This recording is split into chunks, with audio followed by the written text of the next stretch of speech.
എല്ലാ കൂട്ടുകാർക്കും നമസ്കാരം. ഇന്നത്തെ നമ്മുടെ ക്ലാസ് പൈ ചാർട്ടിനെയും ഡോണറ്റ് ചാർട്ടിനെയും പറ്റിയാണ്. കഴിഞ്ഞ ക്ലാസ്സിൽ bar chart, column chart, line chart നമ്മൾ പഠിച്ചു കഴിഞ്ഞു എന്ന് ഉറപ്പ് വരുത്തിയെങ്കിൽ മാത്രമേ ഈ ക്ലാസ്സിൻ്റെ അവസാനം കാണുന്ന റിവ്യൂ ക്വസ്റ്റ്യൻസ് ആൻസർ ചെയ്ത് നോക്കാൻ ശ്രമിക്കാവൂ. ആദ്യം നമുക്ക് പൈ ചാർട്ടിലേക്ക് കിടക്കാം. പൈ ചാർട്ട് എന്ന് പറഞ്ഞാൽ that is arranged in one column or row in a worksheet can be plotted in a pie chart. ഒന്നും മനസ്സിലായില്ലല്ലോ. എന്താ സംഭവം എന്ന് വെച്ചാൽ, നമ്മുടെ കയ്യിലൊരു പിസ്സ ഇരിപ്പുണ്ടെന്ന് വിചാരിക്കാം. പിസ്സ വാങ്ങിയിട്ട് വന്നു. ഈ പിസ്സയുടെ ഷേപ്പ് എല്ലാവർക്കും അറിയാമല്ലോ, ഒരു സർക്കുലർ ഷേപ്പായിരിക്കും. പിസ്സ നമ്മൾ എങ്ങനെ കട്ട് ചെയ്യും? 2 മുറിക്കും. അത് കഴിഞ്ഞിട്ട് വീണ്ടും 4 മുറിക്കാം, പിന്നെ 8 മുറിക്കാം. നമ്മുടെ പൈ ചാർട്ടിൻ്റെ ഇതേപോലെ ഇരിക്കും pizza.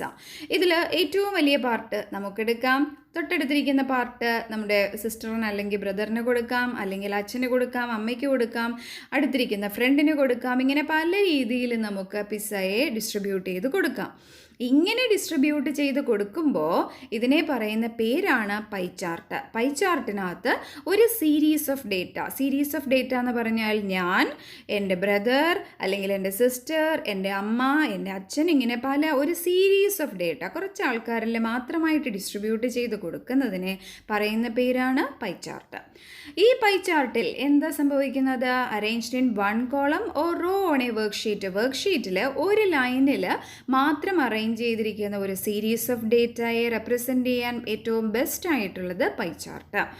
Pi chart shows the size of items in one data series proportional to the sum of the items. പ്രപ്പോർഷനായിട്ട് ആണ് കാണിക്കുന്നത്. ഈ ഒരു ഫിഗർ കണ്ടാൽ മനസ്സിലാവില്ലേ, ഇതിൽ ആർക്കാണ് ഏറ്റവും കൂടുതൽ കൊടുത്തിരിക്കുന്നത്? ഈ ഗ്രീനിനകത്ത് കൂടുതൽ കിട്ടിയിട്ടുണ്ട്. അത് കഴിഞ്ഞിട്ട് ഏറ്റവും കുറവായിട്ട് കിട്ടിയിരിക്കുന്നത് ഈ ലൈറ്റ് ആയിട്ടുള്ള ഷെയ്ഡിലാണ്. ഇങ്ങനെ നമുക്ക് കമ്പയർ ചെയ്ത് കൊടുക്കാനായിട്ട് പൈ ചാർട്ട് ഏറ്റവും ബെസ്റ്റാണ്. അടുത്തത്, ദ ഡേറ്റ പോയിൻറ്റ്സിനെ pie chart are shown as a percentage of the whole pie. ഒരു വലിയ പൈയുടെ പെർസെൻറ്റേജ് ആയിട്ടായിരിക്കും ഇതിനകത്ത് റെപ്രസെൻ്റ് ചെയ്യുന്നത്. അടുത്ത് പഠിക്കാനുള്ളത് വളരെ ഇമ്പോർട്ടൻ്റ് ആണ്. പൈ ചാർട്ടിൻ്റെ പ്രത്യേകതകൾ എന്തൊക്കെ? പൈ ചാർട്ടിൽ മിക്കവാറും only one ഡേറ്റ സീരീസ്, ഒരു ഡേറ്റ സീരീസ് മാത്രമേ കാണുള്ളൂ. ഒരു ഡേറ്റ സീരീസ് എന്ന് പറഞ്ഞാൽ ഒരു ടേബിൾ ഉണ്ടാവും, ടേബിളിനകത്ത് ഒരു വാല്യൂ മാത്രമേ കാണുള്ളൂ. ഒരു വാല്യൂ മീൻസ് ഒരു റോ മാത്രമേ കാണുള്ളൂ. ആ റോയെ റെപ്രസെൻ്റ് ചെയ്യാനായിട്ട് നമുക്ക് യൂസ് ചെയ്യാൻ പറ്റുന്നത് pie chart. None of the values in your data are negative വാല്യൂസിന് നമുക്ക് പൈ ചാർട്ട് വഴി റെപ്രസെൻ്റ് ചെയ്യാൻ പറ്റില്ല. അടുത്തത്, none of the values in your data are zero വാല്യൂസിനെയും നമുക്ക് പൈ ചാർട്ട് വഴി റെപ്രസെൻ്റ് ചെയ്യാൻ പറ്റില്ല. ഇനി നമ്മുടെ പൈ ആയിട്ട് ഡിവൈഡ് ചെയ്യുന്നു എന്ന് പറഞ്ഞില്ലേ, അതിനകത്ത് മാക്സിമം എത്ര കാറ്റഗറീസ് കൊടുക്കാൻ പറ്റും? 7 കാറ്റഗറീസ്. പൈ ചാർട്ടിനകത്ത് 7 കാറ്റഗറീസിൽ കൂടുതൽ നമുക്ക് കൊടുക്കാൻ പറ്റില്ല. ഇത്രയുമാണ് മെയിനായിട്ടുള്ള പൈ ചാർട്ടിനെ പറ്റിയുള്ള പോയിൻറ്റ്സ്. ആദ്യത്തേത്, ഒരു ഡേറ്റ സീരീസ് മാത്രമാണെങ്കിൽ ബെസ്റ്റായിട്ടുള്ള option pie chart. Negative values ഒന്നും വേണ്ട, 0 വാല്യൂസും വേണ്ട. പൈ ചാർട്ടിൽ റെപ്രസെൻ്റ് ചെയ്യുമ്പോൾ ഈ വാല്യൂസ് ഉണ്ടെങ്കിൽ ബെസ്റ്റ് പൈ ചാർട്ട് എടുക്കാതിരിക്കുന്നതാണ്. അടുത്തത്, 7 കാറ്റഗറീസ് മാത്രമാണ് നമുക്ക് ഡിസ്പ്ലേ ചെയ്യാൻ പറ്റുന്നത് പൈ ചാർട്ടിനകത്ത് മാക്സിമം. അടുത്തത് ഡോണറ്റ് ചാർട്ടാണ്. ഡോണറ്റ് ചാർട്ട് എന്ന് പറഞ്ഞാൽ നമ്മുടെ ഈ കടയിലൊക്കെ കാണില്ലേ, കിട്ടില്ലേ, ഒരു മധ്യത്ത് വലിയൊരു ഹോളുള്ള ഒരു കഴിക്കാനുള്ള ഒരു പലഹാരം, അതിനെയാണ്, വടയേക്കാളും കുറച്ചുകൂടി വലിപ്പം ഉണ്ടാവും, അതിനെയാണ് ഈ ഡോണറ്റ് ചാർട്ട് എന്ന് പറയുന്നത്. ഇതേപോലെ ഇരിക്കും ഡോണറ്റ് ചാർട്ടിനകത്ത്. ഇതിങ്ങനെ നമുക്ക് കഴിച്ച് കഴിക്കാം. ഈ ഡോണറ്റ് ചാർട്ടിനകത്ത് എന്താ ഡിസ്പ്ലേ ചെയ്തിരിക്കുന്നത്? ഇത് ഒരു സീരീസ് ഓഫ് ഡേറ്റ ഒരു സർക്കിൾ റെപ്രസെൻ്റ് ചെയ്യുന്നു, അടുത്ത സീരീസ് ഓഫ് ഡേറ്റ അടുത്ത സർക്കിൾ റെപ്രസെൻ്റ് ചെയ്യുന്നു. ഇതിൻ്റെ ബെസ്റ്റ് ഒരു എക്സാമ്പിൾ പറയാം. ഇപ്പോൾ ഞാൻ നേരത്തെ പറഞ്ഞു ഒരു പിസ്സ വാങ്ങിയിട്ട് ആദ്യത്തെ ബെഞ്ചിലിരിക്കുന്ന കുട്ടികൾക്ക് കൊടുത്തു, അവരതിനെ ഷെയർ ചെയ്തെടുക്കില്ലേ? അടുത്ത പിസ്സ വാങ്ങി രണ്ടാമത്തെ ബെഞ്ചിലിരിക്കുന്ന കുട്ടികൾക്ക് കൊടുത്തു, അവരത് ഷെയർ ചെയ്യും. അത് തന്നെയാണ് ഇവിടെയും സംഭവിക്കുന്നത്. ആദ്യത്തെ പിസ്സ ഓരോരുത്തർക്കും എത്ര വീതം കിട്ടി, രണ്ടാമത്തെ പിസ്സ ഓരോരുത്തർക്കും എത്ര വീതം കിട്ടി. ഇതെന്താ റെപ്രസെൻ്റ് ചെയ്യുന്നത്? ഒരു ടേബിളിനകത്തുള്ള ആദ്യത്തെ റോയാണ് ആദ്യത്തെ ലൈൻ റെപ്രസെൻ്റ് ചെയ്യുന്നത്, രണ്ടാമത്തെ റോയാണ് ഇതിന് ചുറ്റുമുള്ളത് റെപ്രസെൻ്റ് ചെയ്യുന്നത്. അങ്ങനെ ഇതിനെ വലുതാക്കി കൊടുക്കാം. നമ്മുടെ പൈ ചാർട്ട് ഒരു സീരീസ് ഓഫ് ഡേറ്റ മാത്രമാണ് റെപ്രസെൻ്റ് ചെയ്യുന്നതെങ്കിൽ multiple series of data represent ചെയ്യുന്ന പൈ ചാർട്ടിൻ്റെ വേറൊരു വേറൊരു വിഭാഗമാണ് ഡോനറ്റ് ചാർട്ട്. ഇനി ഡോനറ്റ് ചാർട്ടിൻ്റെ പ്രത്യേകതകൾ നോക്കാം. ഡോനറ്റ് ചാർട്ടിനകത്ത് data is arranged in columns or rows only on a worksheet can be plotted in a donut chart. അതായത് ടേബിളിൽ റോസും കോളംസും ആയിട്ട് അറേഞ്ച് ചെയ്തിരിക്കുന്നതിനെ നമുക്ക് ഡോനറ്റ് ചാർട്ടിലേക്ക് റെപ്രസെൻ്റ് ചെയ്യാം. ഇനി പൈ ചാർട്ടിനെ പോലെ തന്നെയാണ് relationships of a part to a whole. ഇത് തന്നെയായിരിക്കും PSC ചോദിക്കുന്നത്. Part of a whole represent ചെയ്യുന്ന ചാർട്ട് ഏത്? ഒന്നുകിൽ പൈ ചാർട്ട് ഉണ്ടാവും, ഇല്ലെങ്കിൽ ഡോനറ്റ് ചാർട്ട് ഉണ്ടാവും. പൈ ചാർട്ടിൻ്റെ പ്രത്യേകത എന്താ? ഒരു സീരീസ് ഓഫ് ഡേറ്റ മാത്രം കാണിക്കാൻ pie chart, more than one data സീരീസിനെ കാണിക്കാനായിട്ട് ഡോനറ്റ് ചാർട്ട്. ഓക്കെ, അപ്പോൾ പാർട്ട് ഓഫ് എ ഹോൾ ആണ് important. Part of a whole എന്ന ക്വസ്റ്റനിൽ കണ്ടു കഴിഞ്ഞാൽ ആൻസർ ഒന്നുകിൽ ഒരു പൈ ചാർട്ട് അല്ലെങ്കിൽ ഡോനറ്റ് ചാർട്ട്. അതിൽ തന്നെ മൾട്ടിപ്പിൾ സീരീസ് ആണെങ്കിൽ ആൻസർ ഡോനറ്റും, സിംഗിൾ സീരീസ് ആണെങ്കിൽ ആൻസർ പൈ ചാർട്ടും. ഇനി ഡോനറ്റ് ചാർട്ടിനെ പറ്റി പറയണ്ടല്ലോ, മനസ്സിലായില്ലേ? ഇങ്ങനെ പല രീതിയിൽ നമുക്ക് ഡോനറ്റ് ചാർട്ടിനെ റെപ്രസെൻ്റ് ചെയ്യാൻ പറ്റും. ഈ റൈറ്റ് സൈഡിൽ കാണുന്ന ഇതിനെ പറയുന്ന പേരെന്താണ്? ലെജൻഡ്. ഇനി നമുക്ക് കുറച്ച് ക്വസ്റ്റ്യൻസ് ഒന്ന് റിവ്യൂ ചെയ്ത് നോക്കിയാലോ. What type of chart will you use to compare performance of sales of two products? രണ്ട് പ്രോഡക്റ്റിനെ തമ്മിൽ കമ്പയർ ചെയ്യാനായിട്ട്, രണ്ട് കളേഴ്സ് വെച്ചിട്ട് കമ്പയർ ചെയ്യാനായിട്ട് നമുക്ക് എപ്പോഴും യൂസ് ചെയ്യാൻ ഏറ്റവും എളുപ്പമുള്ളത് എന്താ? Column chart. ഇതിനകത്ത് ബോത്ത് A and B എന്ന് പറയുന്നൊരു ഓപ്ഷൻ കണ്ടോ? നമുക്ക് അങ്ങനെ ഒരു ഡൗട്ട് തോന്നും, ലൈൻ ചാർട്ട് എടുക്കാൻ പറ്റുമോ? രണ്ടിനെയും തമ്മിൽ കമ്പയർ ചെയ്യാനായിട്ട് over a period of time ആണെങ്കിൽ നമുക്ക് ലൈൻ ചാർട്ട്. ഓക്കെ, ലൈൻ ചാർട്ടിനെ ഉപയോഗിക്കാൻ പറ്റുന്നത് over a period of time ആണ്. What kind of chart will use to compare performance of sales of two products? Column chart. Okay, അടുത്തത് column ചാർട്ടിൻ്റെ എക്സാമ്പിളാണ് ഇവിടെ എഴുതിയിരിക്കുന്നത്. അതായത് ഒരു കടയിൽ TVയും ലാപ്ടോപ്പും ജനുവരിയിൽ എത്രണ്ണം വിറ്റു, ഫെബ്രുവരിയിൽ എത്രണ്ണം വിറ്റു. ഇതിനെ ഏറ്റവും ബെസ്റ്റായിട്ട് നമുക്ക് ഇങ്ങനെയല്ലേ റെപ്രസെൻ്റ് ചെയ്താൽ മനസ്സിലാവുന്നത്? അതായത് ജനുവരിയിൽ ഈ ബ്ലൂ കളറ് വളരെ കുറവായിരുന്നു, അടുത്തത് റെഡ് കളറായിരുന്നു കുറച്ചുകൂടി ഉണ്ടായിരുന്നത്. ഈ ബ്ലൂ കളർ എന്തിനെ റെപ്രസെൻ്റ് ചെയ്യുന്നു? ഇതാ ഇവിടെ കിടക്കുന്നു TV. അടുത്തത് റെഡ് കളർ എന്തിനെ റെപ്രസെൻ്റ് ചെയ്യുന്നു? ലാപ്ടോപ്പ്.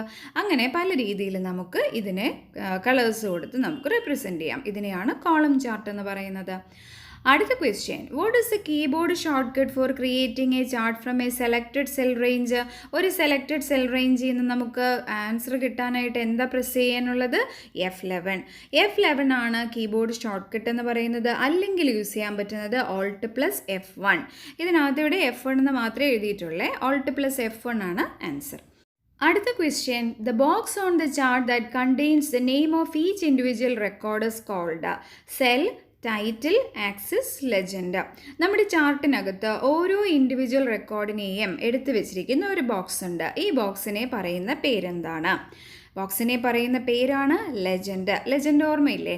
നമ്മുടെ കോളം ചാർട്ട് കണ്ടു. ഇതിൻ്റെ റൈറ്റ് സൈഡിൽ ഒരു ബോക്സ് കമ്പൽസറി ഒന്നും അല്ല, ഇതിനകത്ത് ഓരോ ഡേറ്റ ഐറ്റത്തിനെയും കാണിക്കും. ഇതിനെ പറയുന്ന പേരാണ് ലെജൻഡ്. അടുത്ത question, you want to track the progress of a stock market on a daily basis. Which type of chart should you use? Stock മാർക്കറ്റിൽ ഓരോ ദിവസവും വരുന്ന ട്രെൻഡ്സ്, ഓക്കെ, അതിൻ്റെ പ്രോഗ്രസ്സിനെ കാണിക്കാനായിട്ട് ഏത് ചാർട്ടാണ് ഏറ്റവും best? Pi chart. Pie chart ഓർമ്മയുണ്ടല്ലോ, ഏതിനെയാണ് പൈ ചാർട്ട് എന്ന് പറയുന്നത്? നമ്മുടെ പിസ്സയ്ക്കകത്ത് കട്ട് ചെയ്ത് കൊടുക്കുന്നത് പൈ ചാർട്ട്. അടുത്ത റോ ചാർട്ട്, എവിടെയെങ്കിലും കേട്ടിട്ടുണ്ടോ? റോ ചാർട്ട് എന്ന് പറയുന്നത് ബാർ ചാർട്ട്. ബാർ ചാർട്ടിനകത്ത് റോസ് ആയിട്ടാണ് റെപ്രസെൻ്റ് ചെയ്യുന്നത്, അതുകൊണ്ട് റോ ചാർട്ട്. എന്നാൽ ലൈൻ ചാർട്ട് എന്ന് പറയുന്നതോ കണ്ടിന്യൂസ് ഡേറ്റയെ റെപ്രസെൻ്റ് ചെയ്യാനായിട്ട് ലൈൻസ് വെച്ച് റെപ്രസെൻ്റ് ചെയ്യുന്നത് ലൈൻ ചാർട്ട്, കോളംസ് വെച്ച് റെപ്രസെൻ്റ് ചെയ്യുന്നത് കോളം ചാർട്ട്. ഇതിനകത്ത് ഏത് ചാർട്ടാണ് നമ്മുടെ സ്റ്റോക്ക് മാർക്കറ്റിലെ ഡെയിലി ബേസിസ് എന്ന് പറഞ്ഞാൽ കണ്ടിന്യൂസ് ഇവാലുവേഷന് ഉപയോഗിക്കുന്നത് എന്താണ്? സ്റ്റോക്ക് മാർക്കറ്റിൽ കണ്ടിന്യൂസ് ഇവാലുവേഷൻ എന്ന് പറഞ്ഞാൽ ആദ്യം കുറവായിരിക്കും, പിന്നെ കൂടുതൽ, അങ്ങനെ പല രീതിയിൽ നമുക്ക് റെപ്രസെൻറ്റേഷൻസ് ചെയ്യാൻ പറ്റും. ഇതിനെ പറയുന്ന പേരാണ് ലൈൻ ചാർട്ട്. അടുത്ത question, which would you choose to create a bar diagram? ഇതിൽ നോക്കിയപ്പോൾ ബാർ ഡയഗ്രാം എന്നാണ് എഴുതിയിരിക്കുന്നത്. ബാർ ഡയഗ്രാം ബാർ ചാർട്ടിനെ തന്നെയാണ്. അങ്ങനെ പല രീതിയിൽ നമുക്ക് റെപ്രസെൻറ്റേഷൻസ് ചെയ്യാൻ പറ്റും. ഇതിനെ പറയുന്ന പേരാണ് ലൈൻ ചാർട്ട്. അടുത്ത question, which would you choose to create a bar diagram? ഇതിൽ നോക്കിയപ്പോൾ ബാർ ഡയഗ്രാം എന്നാണ് എഴുതിയിരിക്കുന്നത്. ബാർ ഡയഗ്രാം ബാർ ചാർട്ടിനെ തന്നെയാണ് ഉദ്ദേശിക്കുന്നത്. ഇതിൽ എഡിറ്റ്, ഇൻസേർട്ട്, ടൂൾസ്, ഫോർമാറ്റ്, ഇങ്ങനെ പല ഓപ്ഷൻസ് തന്നിട്ടുണ്ട്. നമുക്ക് എങ്ങനെയാണ് ചാർട്ട് ഇൻസേർട്ട് ചെയ്യാൻ പറ്റുന്നത്? ഇൻസേർട്ട് ടാബിനകത്ത് ചാർട്ട് ഓപ്ഷൻ. ഇങ്ങനെയാണ് ബാർ ചാർട്ട് ഇൻസേർട്ട് ചെയ്യാൻ പറ്റുന്നത്. അടുത്ത question, which type of chart can Excel produce? എക്സലിന് ഏതൊക്കെ ടൈപ്പ് ചാർട്ടാണ് ഉണ്ടാക്കാൻ പറ്റുന്നത്? ലൈൻ ഗ്രാഫും പൈ ചാർട്ടും. ഒള്ളി. അടുത്തത് only line graphs. Bar chart, line graph, pie chart. Bar chart and line graphs. ഇത്രയും പഠിച്ചതിനകത്തൊന്ന് ഉറപ്പായിട്ടും ഈ ക്വസ്റ്റ്യൻ്റെ ആൻസർ എഴുതാൻ പറ്റണേ. അതാണ് bar chart, line chart, pie chart. ഈ ചാർട്ടുകളെല്ലാം തന്നെ നമുക്ക് എക്സലിൽ വരയ്ക്കാൻ പറ്റും. അടുത്ത question, A visual representation of the worksheet data. Worksheet data എന്ന് പറഞ്ഞാൽ ഒരു ടേബിൾ, ഒരു കുറേയധികം സെൽസിനെ നമുക്ക് സെലക്ട് ചെയ്ത് കഴിഞ്ഞാൽ അതിനെ വിഷ്വലി നമുക്ക് റെപ്രസെൻ്റ് ചെയ്യാൻ പറ്റുന്ന അതിനെ പറയുന്ന പേരാണ് ചാർട്ട്. ചാർട്ട് എന്ന് പറയുന്നതിനകത്താണ് വിഷ്വലി നമുക്ക് ഡേറ്റയെ റെപ്രസെൻ്റ് ചെയ്ത് കാണാൻ പറ്റുന്നത്. പല ടൈപ്പ് ചാർട്ട് നമ്മളിപ്പോൾ പഠിച്ചു കഴിഞ്ഞു. അടുത്ത question, the part of the chart area that displays data. Data കാണുന്ന ഏരിയ എവിടെയാണ്? ലെജൻഡ് എന്ന് പറഞ്ഞാൽ എന്താണ്? ഒരു ബോക്സിനകത്ത് പല പല കളേഴ്സ് അല്ലെങ്കിൽ ആ ചാർട്ടിൽ ഉപയോഗിച്ചിരിക്കുന്ന റെപ്രസെൻറ്റേഷനെ കാണിക്കുന്നത് ലെജൻഡ്. അടുത്ത ആക്സിസ് എന്താ? എക്സ് ആക്സിസും വൈ ആക്സിസും. സീരീസ് എന്ന് പറഞ്ഞാൽ എന്താ? Data series. വാല്യൂസ് എഴുതിയിരിക്കുന്നില്ലേ, ആ വാല്യൂസിനെ പറയുന്ന പേര് സീരീസ്. അടുത്തത് പ്ലോട്ട് ഏരിയ. പ്ലോട്ട് ഏരിയ എന്ന് പറയുന്നത് ഇതിനെ പറയുന്ന പേരാണ് പ്ലോട്ട് ഏരിയ. പ്ലോട്ട് ഏരിയയ്ക്കകത്ത് ഇത്രയും ഓരോന്നൊക്കെ റെപ്രസെൻ്റ് ചെയ്തിരിക്കുന്നില്ലേ, ഈ ഇത്രയും പോർഷനെ പറയുന്ന പേര് പ്ലോട്ട് ഏരിയ. അടുത്ത question, what chart displays comparison among individual items or values at a specific period of time. ഒരു പെർട്ടിക്കുലർ പീരീഡിൽ ഇൻഡിവിജ്വൽ ഐറ്റംസിനെ കമ്പയർ ചെയ്യാനായിട്ട് യൂസ് ചെയ്യുന്നത്. ഇതിൻ്റെ ബെസ്റ്റ് എക്സാമ്പിൾ എന്താണ്? ഇപ്പോൾ ആദ്യത്തെ ഈ ജനുവരിയിൽ എൻ്റെ പെർഫോമൻസ് എങ്ങനെ, എൻ്റെ ഫ്രണ്ടിൻ്റെ പെർഫോമൻസ് എങ്ങനെ, എൻ്റെ ബ്രദറിൻ്റെ പെർഫോമൻസ് എങ്ങനെ, അങ്ങനെ ഇൻഡിവിജ്വൽ ഡേറ്റയെ കമ്പാരിസൺ ചെയ്യാനായിട്ട് എനിക്ക് യൂസ് ചെയ്യാൻ പറ്റുന്നത് പീരീഡ് ഓഫ് ടൈമിൽ. ആൻസർ എന്താണ്? Bar chart. അടുത്ത question, what chart uses one data series to display each value as a percentage of the whole. ഈ വേർഡ് കാണുമ്പോൾ തന്നെ ഓർമ്മ വരിക എന്തായിരിക്കും ആൻസർ? Pie chart. അടുത്ത question, what chart displays trends in data over time emphasizing rate of change. Trends in data over time എന്ന് കേൾക്കുമ്പോൾ തന്നെ ഓർമ്മ വരേണ്ടത് ലൈൻ ചാർട്ട്. ഇത്രയുമാണ് ഇന്നത്തെ ക്ലാസ്സിൽ നമ്മൾ പഠിച്ചു കഴിഞ്ഞത്. വീണ്ടും വീണ്ടും കണ്ട് പഠിക്കുക. ചാർട്ട് വളരെ എക്സലിലെ ഏറ്റവും ഇമ്പോർട്ടൻ്റ് ആയിട്ടുള്ള ടോപ്പിക്കാണ് ചാർട്ട്. ഇപ്പം നമ്മൾ 2 ക്ലാസ് പഠിച്ചു കഴിഞ്ഞു ചാർട്ടിനെ പറ്റി. വീണ്ടും വീണ്ടും കണ്ട് കഴിഞ്ഞാൽ മാത്രമേ ഇത് മനസ്സിലാവുള്ളൂ, ഓർമ്മയിരിക്കുള്ളൂ. ഓരോ ക്വസ്റ്റ്യൻസും തമ്മിൽ വളരെ ചെറിയ മൈന്യൂട്ട് ഡിഫറൻസസേ കാണുള്ളൂ. അതുകൊണ്ട് തന്നെ മാക്സിമം കാണുക. ഡൗട്ട്സ് ഉണ്ടെങ്കിൽ കമൻറ്റ് ബോക്സിനകത്ത് എഴുതാനും മറക്കരുത്. നിങ്ങൾ പഠിക്കുന്നതിൽ ഓരോ ക്വസ്റ്റ്യൻസ് കിട്ടുമ്പോഴും എന്തെങ്കിലും ഡൗട്ട്സ് ഉണ്ടെങ്കിൽ ആ ക്വസ്റ്റ്യൻ കമൻറ്റ് ബോക്സിൽ എഴുതി വയ്ക്കാം. കമൻറ്റ് ബോക്സിൽ എഴുതി കഴിഞ്ഞാൽ അടുത്ത ക്ലാസ്സിൽ ഞാൻ അത് ഇൻക്ലൂഡ് ചെയ്യുന്നതായിരിക്കും. മാക്സിമം സപ്പോർട്ട് ചെയ്യുക. അതേപോലെ തന്നെ ക്ലാസ്സുകൾ ഇഷ്ടപ്പെട്ടിട്ടുണ്ടെങ്കിൽ ലൈക്ക് ചെയ്യാനും സബ്സ്ക്രൈബ് ചെയ്യാനും മറക്കരുത്. കൂട്ടുകാരിലേക്ക് ഷെയർ ചെയ്യാനും മറക്കരുത്. ഇനി അടുത്ത കുറച്ച് ചാർട്ടുമായിട്ട് നമുക്ക് അടുത്ത ക്ലാസ്സിൽ കാണാം. ഇതോടൊപ്പം തന്നെ ക്വസ്റ്റ്യൻ ഡിസ്കഷനും ചാർട്ടിൻ്റെ ക്വസ്റ്റ്യൻ ഡിസ്കഷനും നമുക്ക് അടുത്ത ക്ലാസ്സിൽ കാണാം. Okay, thank you.